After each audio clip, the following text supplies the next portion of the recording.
Chapter 5. The rains fell and fell heavily. Visibility was almost zero. It thundered frightfully. The wind blew forcefully in all directions and the trees bent here and there, creaking under the strain. The gutters were swollen and swallowed by the floods, dark clouds loomed above, and one only saw the way by the intermittent lightning that punctuated the thunderclaps. Wrapped in an overcoat, Charles decided, against the voice of reason, to drive to Calbu Teaching Hospital to see Mary. He stepped out into the unnatural night and began to feel his way to his carport. Using memory and instinct, he drove the car slowly onto the second circular road. He realized that the wipers were making little difference to the flood pouring down the windscreen, but he stubbornly drove on. When he got to the Kwame Nkrumah Circle, he could feel that the car was almost floating. The carpets were becoming very wet. Applying brakes that worked faultily, he skidded to a standstill and decided reluctantly that he would have to leave the car. Grabbing hold of his black horse leather bag, he struggled out and was shocked to feel the cold, knee-height flood water soaking through his trousers. Determined not to panic, he became cautious and slowly began to feel his way forwards to God knew where. He could feel his hospital radio strapped hard and cold against his ribs. Then in the darkness he heard the far-off moan of a helpless car horn. Suddenly he felt afraid, and panic overtook him. He screamed but could not hear his own voice. Quite as suddenly he regained control of himself and remembered one of psychiatry's oft-proven statements: fear is man's chiefest enemy. He tightened his grip on his bag as if it were a partner in the gloom. You don't eliminate fear by theories. After all, theories are arguable, he told himself. Anything that has a name must have a form or being, and form, like air, can be abstract, hence fear must be abstract and real. Of course, if a man points a gun at you, you must have a real fear, and if the flood is swallowing you. He dismissed the really dangerous thought. Frantically, he waded on without knowing where he was going, but he kept on going, just managing to keep the panic in check. It was not easy. The power of the will to go on, no matter what, was strong. The words seemed timeless. His foot struck a stump, he almost fell. Slowly, cautiously, he stretched his left foot forwards. The stump was flat. He stepped on it. It proved wide enough for both his feet. He tested again, cautiously. There was another flat stump a little higher than the former one, and again wide enough for both his feet. A third, and yet a fourth. He stopped. If he really had been in Nkrumah Circle when he had left the car, then there was something wrong. Where in the circle had he ever seen steps, he asked himself. Strange, dark afternoon. He cursed out loud. Courageously he stepped forward again. This step was even wider, and he was able to move even more freely. Suddenly there was what looked like a flicker of light, and just as suddenly the light died. Charles became panicky and, in his confusion, moved closer to where the light had been. He ran straight into a metallic wall. It was like a metal chain wall. Panic rising higher, he felt the uncanny finally closing in on him. At that moment it seemed to him as if the evil spirit in Mary was now openly fighting him. Suddenly his legs gave way and he began to fall. He grabbed hold of the chain wall, and his weight shook it. Then a sleepy voice from behind the chain wall shouted in a ghostly voice. Who's there? Charles kept quiet. Anybody there? Shouted the voice. Yes. Charles found his voice. It is not time for the Dracula show yet. It starts at 6:30 p.m. Charles' brain recoiled with the information. Of all the uncanny things, a Dracula show. He mastered his reason. I am not here for the show. I need your help badly. Just a moment, replied the voice. The moments dragged out to long seconds, and the seconds to 2 dreadful minutes. Hell! Charles shouted. Black men and punctuality. This is not hell, the voice replied. This time it was so near that it startled Charles. This is the Orion Cinema. Come in. The man with the flickering lamp opened the chain lock and inspected Charles' face. Okay. Walk in. Thankfully, Charles followed the man out of the rain. You are soaked. You need some real warmth. What on earth are you doing out in this lot? You've certainly been ambushed by the rain. Say, who are you? I am Dr. Charles Sego. I was heading for Calbu Teaching Hospital when the rains began, Charles lied. The security officer became more amicable now that he knew he had a respectable doctor on his hands. He took Charles to the men's room, gave him a towel and some warm water, and even took his clothes away to dry, lending him some old overalls for the time being. After a warm wash and a change into dry clothes, Charles' numb fingers began to thaw, and he felt a lot more cheerful. He thanked the guard, picked up his radio and switched it on. It was jammed with several voices. He pulled out the aerial and announced himself. Charles Sego calling Professor Eastman. Over. Carl be receiving you. Hold on for Professor Eastman. Over. Charles looked about him. Strange pictures, larger than life, stared back at him.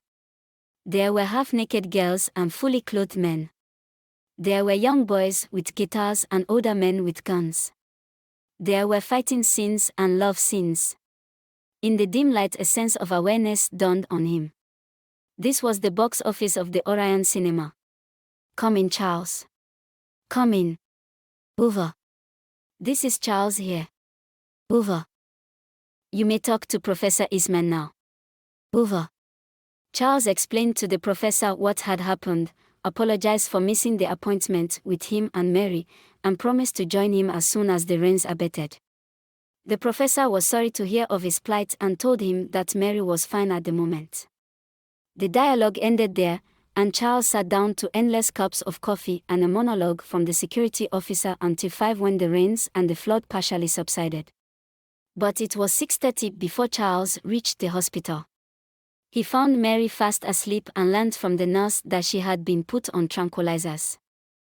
As he sat sipping another cup of steaming coffee, he read the professor's message asking him if he could, to call on him at his home. The hospital driver paced the veranda whilst Charles spent a whole half hour by Mary's bed and learned practically nothing new from the staff except that she might be removed to the mental hospital soon. Now, warm in an overcoat borrowed from the doctor's common room, he sat in the back of the wide-bodied Datsun 260C and silently reviewed Mary's situation as he was driven to the professor's home. Charles, will you agree with me that Mary has reached what we call the persecutory paranoid stage? It is apparent enough. It may sound absurd to you, but I believe now that the source, the very ultimate source of Mary's sickness, lies in the Bible. Charles gaped at the professor. How could a brilliant man like Eastman, several times a... His thoughts were interrupted by the professor's serious voice. My observations and yours tally closely in all areas. At exactly 2:18 p.m. I asked Mary to choose a book from the shelf. It was a Bible. Instantly she began to shake.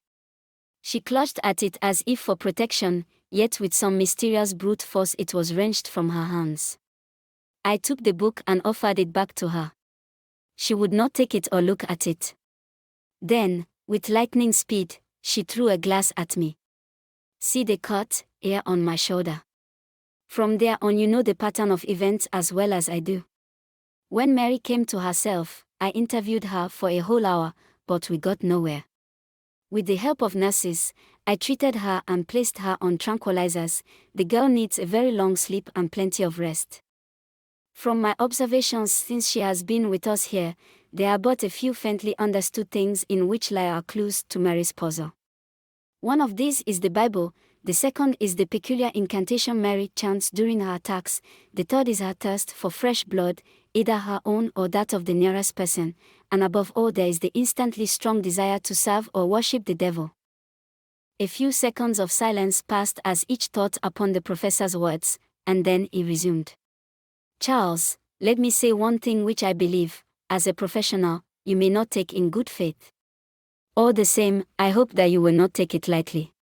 Apart from her attacks, Mary is a perfectly normal girl, true or false? True, Charles answered, wondering what Eastman was about to say. The professor looked searchingly into Charles' face, hesitated, then took a deep breath. Charles, do you have any inclination to mysticism, magic, the unknown or the unexplained? I am not sure. I am slightly superstitious. Well, my feeling is that with Mary's case we are moving into the realms of the supernatural. The trouble that is worrying Mary seems to me to be beyond the professional and intellectual reach of the science of psychiatry. That is, beyond our medical powers. Can you accept that at all? I can, Charles replied in muted tones. In fact, I have felt it more or less since the beginning, but did not really want to admit it. Well, the professor said, relieved that Charles had not laughed in his face, this is the way I see it. There are two souls, for want of a better word, fighting in Mary now. Each one wants to take and inhabit its temple. What I may term the new arrival, or intruder, wants to enter on Sundays at 2:20 p.m. and I believe that is the one that will not tolerate the presence of the Bible. You see, Mary's resident soul has, for 19 years, had no trouble with her or the Bible. This makes me conclude that it is because the intruder does not have its way that it uses violence and vulgarity, which are both alien to the old soul. And that is why the old soul quickly vacates the temple it feels is being polluted. Think of Mary from Monday to Saturday, calm, cool, a character all soft and gentle and law-abiding. Then take a strong look at Mary between 2:20 and 2:23 p.m. on Sunday. He paused for Charles to make a strong mental picture of Mary. The difference, one of extremes, is undeniable. Charles nodded in full agreement. I want to state emphatically here and now, Charles, that the cure is not within these four walls or even in the bosom of psychiatry alone. Charles was stunned. Of course, the idea was not new to him, but for Professor Eastman to admit it in such direct terms was quite unexpected. And then, where did that leave them? Where would they find help for Mary now? His mind was a cauldron of 1,000 cannons booming, dogs howling, bats screeching the unholy night away, until his mind became a vacuum. The seconds ticked by until eventually Charles managed to speak. Did I really hear you say that Mary's cure is simply beyond the reach of psychiatry?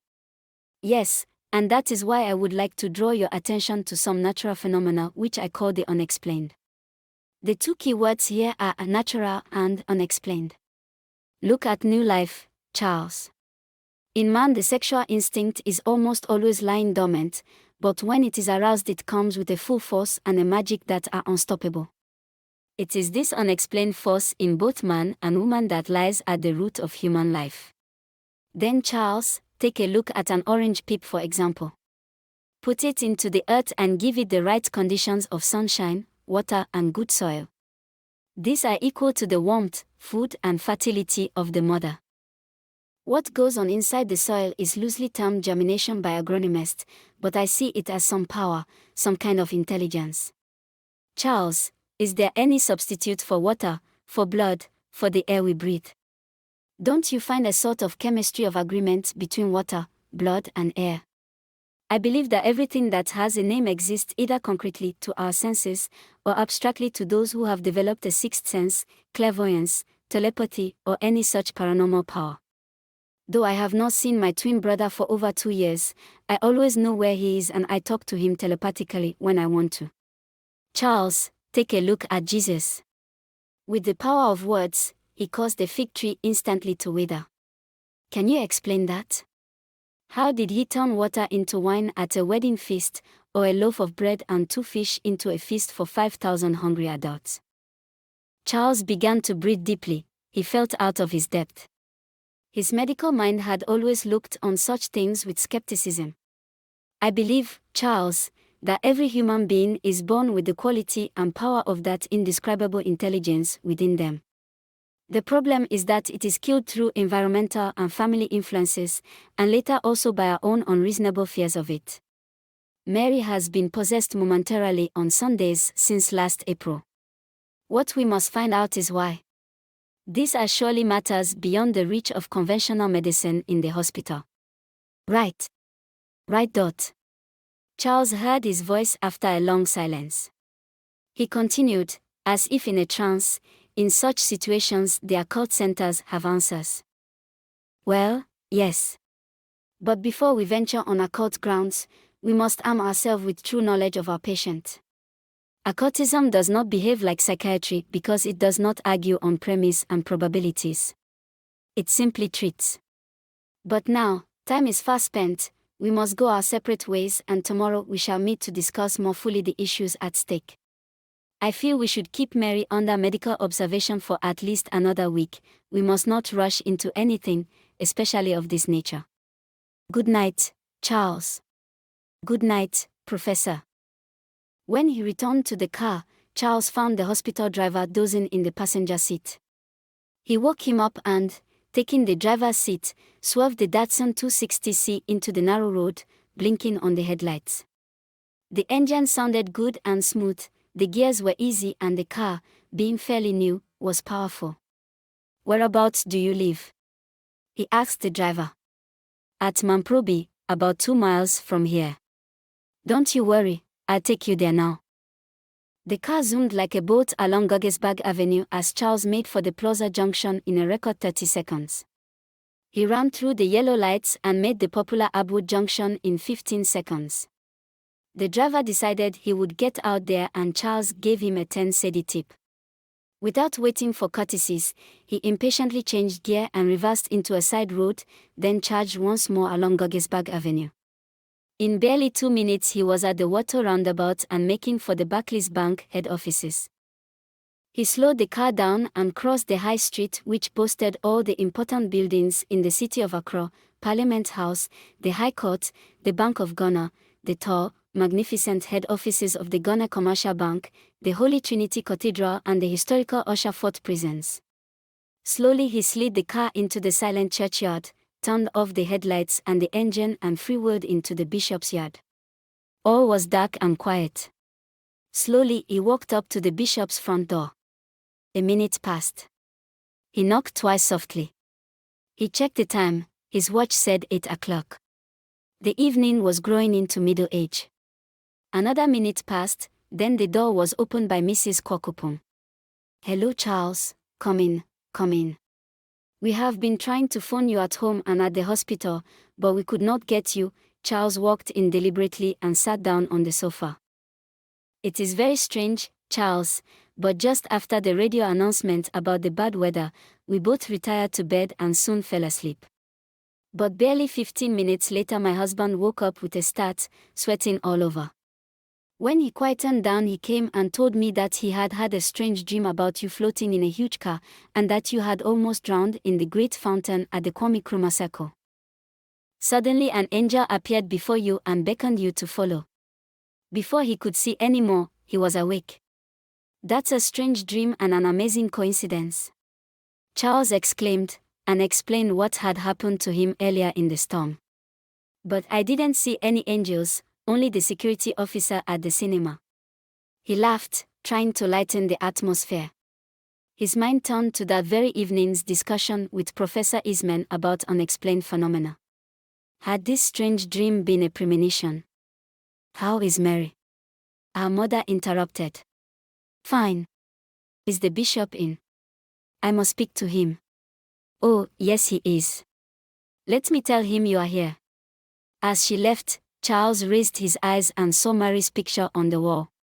She was smiling down at him, and unconsciously he smiled back. It was as if he had missed her for a very long time.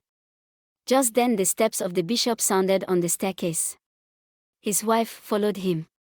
The bishop had grown thinner and looked much older, just as his wife's hair had turned almost white since Mary's troubles had begun. Her illness was taking it out of them too, he knew. Charles smiled a greeting, but his face lacked its usual boyish sparkle. "Charles, welcome. Every time I see you I have hopes for Mary. The good Lord bless you and your work. How are you, and how is Mary?" This time he could not dodge the question, so he told half-truths. "Oh, she is fine. We are just putting her under observation. You know, the usual medical routine. She is responding well and you have nothing to worry about. The lines were bad, so we could not reach you from the hospital, and I decided I should stop by to inform you of her progress." "Thank you, my son. Zandria, please fetch Charles something to drink." What would you like? Zandria inquired. This was the chance Charles had been looking for. A cup of steaming coffee to shut out this bitter cold, please. As soon as she had left the room, Charles whispered to the bishop, Sir, I wish to take you on your own to go and see Mary. She is fine but wishes to see you alone. Is that possible now? The old man's brow creased with surprise, and he replied, I would definitely come to see her if you feel it is wise. But there is your wife who will also want to come. You can leave that to me, don't worry. Now, please excuse me for a moment. The bishop went to his study and returned in less than 2 minutes with a small Bible in his hand and settled down on the sofa by Charles once more. Zandria, he called to his wife in a surprisingly excited tone, come and hear what Charles says. What is it? He says that he has promised a small Bible group which meets in his bungalow that he will arrange a lecture for them by me, for about an hour tonight. But he had forgotten to tell me about it and wants to find out if I could be available now after all. My dear, Charles is the last person I would like to let down at any time, so I will definitely go. I think it should begin any moment now. He said, turning to Charles inquiringly. Oh, isn't that marvelous? Of course, you must go. Give them of your best, my dear. Charles set down his empty cup and thought, a bishop lying with the aid of a Bible. He got up. Zandria saw them off to the door, and as soon as their car was outside the gate, she closed it. The high street was empty, and Charles drove slowly. The glittering street lamps made mirages in the distance. They passed by Parliament House and soon reached the OSU roundabout. The car swerved left, past the Gata Institute and soon arrived at OSU Gun Junction. In front of them was the civilian cemetery, and on their right OSU Township. OSU is one of the oldest and ugliest, and yet most powerful towns in Ghana. It has grown from a small native village to become a thriving metropolis with a sizable expatriate community. It also boasts the OSU Castle, which is the seat of the government in Ghana. On their left now were the military cemetery and the huge state house popularly called Job 600, which sat right in the middle of the cemetery. Opposite it were the unlighted Accra Lawn Tennis Club courts. Charles branched left and, parking in front of the silent cemetery, he turned the ignition off. A few moments of silence followed. The situation had taken the bishop unawares, but in his line of work he was used to surprises and shocks, and he waited for Charles to explain himself. Finally, Charles spoke. Sir, you are no doubt wondering why I have brought you here, rather than taking you straight to Mary. You may also be thinking ghastly thoughts about Mary, but truly she is fine at the moment. I have brought you here because I want to know what I believe it is that has been kept from me all this time. During my days in psychiatry, I have never had a case in which the patient is unfit only at specific times. What I mean is, if a man is mentally unbalanced, he is continuously so until we cure him. He is not sound for 7 days and unsound for an hour thereafter. Now take a look at Mary, he lowered his voice. For 19 years she has been quite normal. Since last April she has been all right from Monday until Sunday at 2:19 p.m. Then at 2:20 p.m. she is suddenly crazy, helpless. 5 minutes later she is perfectly normal again. Tell me, Bishop, is that right? The bishop could not find his voice and simply nodded in agreement. Tell me, Bishop, isn't that strange? This time, with an effort, he found his voice. It is. Permit me to state here and now that I believe you and your wife are the cause, or know the cause, that makes Mary an enigma. You are hiding something that you think will soil your high-standing reputation. But by overprotecting your reputation, you are not simply being selfish, but are slowly killing a flower in the bud. Please, tell me all you know and have been hiding from me about your daughter. Charles leant back, rested his head against the top of the seat and closed his eyes, waiting for the bishop to speak. He hoped fervently that he had not gone too far. You see, my dear son, the bishop began reluctantly after a thoughtful pause, all human beings are different for several reasons. I do not know why I should tell you all this, but I will, hoping that it will somehow help in your efforts to cure Mary. At 16, Zandria was a beauty queen and the talk of the town, what you young men call hot cake nowadays. He smiled ruefully. Her illiterate and uncooperative parents had no hold on her at all, and indeed this was not surprising because, to a great extent, Zandria was the family's breadwinner. How she was able to pay the rent and to give them the good things of life, they did not inquire. But her relations worried about her, and when she was landed for the third time in 1 year with abortion problems, the only solution they could see was the church, and preferably church supervision. In those days the church was powerful. The hospital had saved her body, the church should save her soul and guide her to the ways of God. Adamantly, she refused to take the oath of the Sisterhood of Christ, but still wanted to give a certain portion of her life to the glory of God. Under my personal guidance, she gave up smoking and drinking and men and was soon taken on the leadership of various church organizations. A few moments of silence elapsed before the bishop resumed his story. Before my entry to the priesthood, I was one of the most sought-after bachelors in the locality. I was blessed with an enviable university degree in divinity, and with very rich parents. But, Charles, I did not play about with the girls. I was steadily in love with a comely girl from a similar background to myself whose parents looked upon me as a most eligible son-in-law. Believe me, Charles, I never touched her during our courting days. It was a sin against God then as it is now. But I was frozen with horror when I went to her house a little late one night and found her stark naked in bed with my best friend. Silence followed once more. Charles could tell what was going on in the old man's heart, old wounds being reopened. Did priest also suffer such agonies? The bishop's voice held a hint of the hurt that he had suffered, and his fingers began to drum on the dashboard nervously. Charles knew it was futile to attempt to soothe the anguished man. Such pain has an inbuilt healing, the mind tires, the breathing recedes from its track racing speed to a calmer rate, then there is a long intake of breath, a slow exhalation, and the whole episode goes into the memory box of the mind where the original is killed and the skeleton becomes reminiscences. A few years after, I married Morokoshi, he continued. I had completely forgiven her and believed her when she promised that she would never deceive me again. We had hardly had a year of connubial tenderness when my parents called me and asked me to break the overcordial friendship they had noticed growing between my wife and our best man. But it happened again, in my own house. The result was inevitable, a divorce. Then I turned to the priesthood to soothe and mend my broken heart. In time, Zandria and I began to exchange confidences and advice and to be over-reliant upon each other. Small wonder that we married. And it was only then that we realized that we would be unable to have children. Then, 19 years ago, a young wife of the parish, whose name I did not know, and still do not know, who was widely rumored to be barren, came to my notice. In those days the community was so small that word-of-mouth transmission was almost faster than the radio is today. The woman and her husband sought the help of a fetish priest, who was said to have enough spiritual power to make the woman fertile again. And indeed, in due course the couple had a child, Mary. Well, one way or the other, Mary's parents died, in an accident I think, and Mary became an orphan after only 3 months. We were, as I said, childless, and felt that our adopting Mary would be in her best interest as well as helping to satisfy our own emotional need for a child.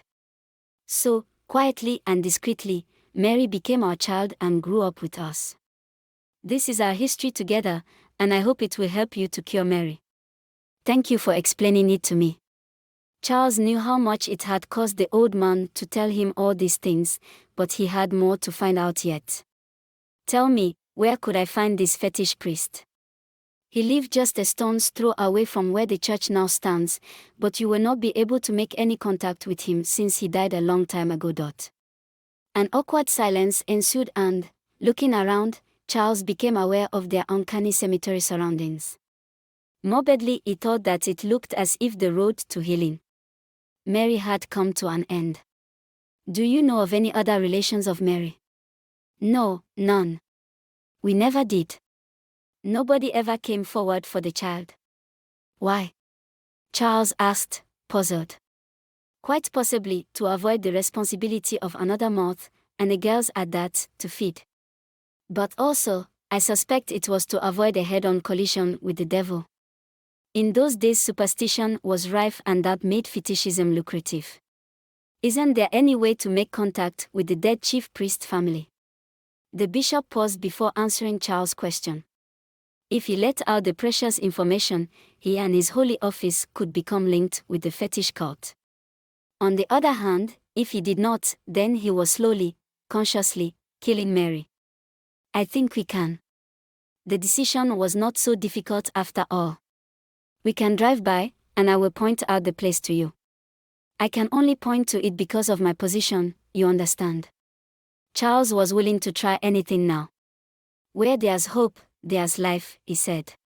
Let's be going. He put the big car into first gear and slowly made a U-turn in the gateway of Job 600. At the junction he turned right and stole a quick glance at his watch. It was 8:45 p.m. They passed the Accra Sports Stadium and the ministry's blocks in record time and stopped at the red light. The American Embassy, a building that was removable to its foundations, stood to their right. The green light came on. Charles quickly changed to first gear and passed the Ghanaian news agency. He branched left and made straight for the Electricity Corporation, famous for putting the lights off at random, a curious enough thing when theft was at an all-time high. Soon they were at the Water roundabout. If you turn right at Sewan Market, the house is the third on the left. On its end wall is written Modzawi, meaning blood clan, the bishop told him. Charles nodded. As soon as he turned into Sewan Road he switched on the fog lamps and soon saw the Omodzawi house. It was situated in one of the slummy areas of Accra. Charles did not stop. He knew that area. Everybody in Accra knew of the place. It had a mixed reputation for healing and killing, for finding lost children and for losing them. It was a place where no one ventured if he had no business there. Charles followed the road and joined the high street at its source. In front was the Usher Fort prison. He branched left and only 2 blocks away was Bishop Quarcoopome's parish. Glancing again at his watch, Charles realized that the drive had only taken 5 minutes. There were 20 more minutes at least before the bishop could return home from his supposed private sermon at Charles' bungalow. He zoomed the car into 4th gear and headed for Guggesburg Avenue. The old man closed his eyes and rested his head back on the seat. Charles drove the car in through the huge Kaobu Hospital gates. He parked the car in the doctor's car park and together they walked in silence to the lift. Mary, sitting up in bed, was reading a magazine. She flashed them a bright smile and fell into her father's arms. They chatted together until 9:30 p.m. when they left her, assuring her of another visit the following morning. Mrs. Quarcoopome was asleep when the bishop tiptoed in. The wide street was deserted, and Charles raced the car back to the Usher Fort prison and parked. Leaving the taillights on, he buttoned his coat against the wind and cold drizzle and crossed the wide street to Sewan Road. 4 houses away he saw the Modzawi house. His heart began to pound wildly. He checked his watch. It said 9:45. He began to stride purposefully towards the house. 20 yards on he slowed down and looked around. He had arrived at the house. It had a gate. He went through it like a thief. That is how all people went in, wanting to avoid being seen entering yet hoping to be helped there. The compound was pitch dark because of the large shady trees surrounding it, but he could just make out a number of huts. He banged several times on a wooden gate. He stood waiting for 5 minutes. Nobody showed up. He realized in sudden panic that he didn't know who he was looking for, either by name or description. He collected his thoughts and banged on the gate again. This time somebody, obviously a youth by his gate, appeared out of the gloom. Without greeting Charles, he asked, "What do you want at this time of night?" "All the girls are asleep. Will you come again tomorrow, please?" Charles felt a knot tighten in the pit of his stomach. The stranger's voice was harsh and rude with a strong rural dialect. Charles controlled his temper to avoid ruining his chances with the fetish priest. "I am not looking for the girls. Your chief fetish priest wanted to see me at this time." His wives are 3. The youth angrily spat the words out. Charles could now dimly see the face of a young man not past 22, thick-set with huge muscles and, except for shorts, naked. I do not care how many wives he has. I am his doctor, and he has asked to see me. Now, could you lead me to him since he expects me? The trick worked like magic. The youth left with a grimace and soon returned to inform Charles that the priest was alone and would see him, though he did not expect him. Charles followed the young man. The ground was muddy and stony, and in the dark he nearly tripped over several times. After skirting around various huts, they came to a large, dimly lit shanty. The muscular man knocked on the door and, without waiting for an answer, entered. Moments later, Charles was ushered in. The man sitting on the bed lifted the low Aladdin lamp as if to inspect his visitor, and then lowered it. Then he stretched his hand out in a welcome, and Charles knelt down and accepted it with both hands. I greet the divine in you in the name of all the gods, said the man on the bed. I warmly return divine greetings to you. Charles attempted a suitable reply, and the man nodded in appreciation of his attempt. There is a stool saved for you. Sit on it, commanded the man on the bed. I will sit on the stool, confirmed Charles obediently. I offer you water, Mr. Doctor. He gave Charles a gourd of fresh well water. Charles duly thanked him. The man on the bed took a wand, rapped with it on a few objects, and announced, There's peace here, traveler, the gods welcome you. Thank you. I come in peace. Charles tested his cultural heritage, which the long sojourn in academic institutions and metropolitan Accra had tended to break down. My name is Dr. Charles Sego, he continued. I have been told so. I realize I have disturbed you, but... No, you have not. Forgive me. The power of forgiveness is that of the Supreme God, interrupted the chief fetish priest. Every man should his brother's keeper be, and that is why I am here. That's right, said Charles, and it is in line with that I have come here. I shall therefore ask you a few questions, hoping to get a few definite answers in return. Yes, of course you will, but I think, from the vibrations I am receiving, that it will be about Mary. The priest shocked Charles with his direct knowledge. Yes, it is. In that case you have come a little too late. In fact, I do not think the gods will be pacified. But all the same, go ahead with your questions. Every man is a teacher. The tension seemed to ooze out of Charles. He began, a long time ago, precisely 19 years in fact, there was a different chief fetish priest, am I right? Yes, you are, the man on the bed replied. I took the stool 10 years ago from my cousin who held it for almost 30 years. Fine. At the time I referred to, a young couple came to this cousin of yours in the hope that he would be able to bless them with a baby. I remember their names now, but I know for certain I died 3 months after the birth of the baby, for the woman did eventually have one, the couple died. In fact I am told that they drowned in the Coral Lagoon in a most extraordinary way. This event was followed by a wildfire rumor that the baby was actually the child of the devil. Stop it. The man on the bed commanded. Do not at any time refer to the gods as the devil. I am sorry, Charles murmured. However, do you remember the incident? Yes, I do. What was the name of your cousin? I. Do you remember the name of the couple? Before the priest could answer, the Aladdin lamp, of its own accord, brightened strongly, blinding the 2 men for a moment. No, I don't. Do you remember the name of the baby? Yes, and no. Her Christian name was Mary, but neither her native nor her priestess name come to my mind now. Did you say her priestess name? Yes, but that is not of your business. Do you remember who took the baby after the death of her parents? I did not have the chance to see her, neither did many people who gossiped about the baby. Everybody seemed to reject her, but I later learned that a priestly couple had adopted her. It is quite possible that she has died by now. Why? That is none of your business either. But to satisfy your curiosity, her spirit guide should be here. Please tell me a little more. She was a child shrouded in mystery. Is that all? At this point, the light from the Aladdin lamp died out altogether, and the two men sat silently in the dark.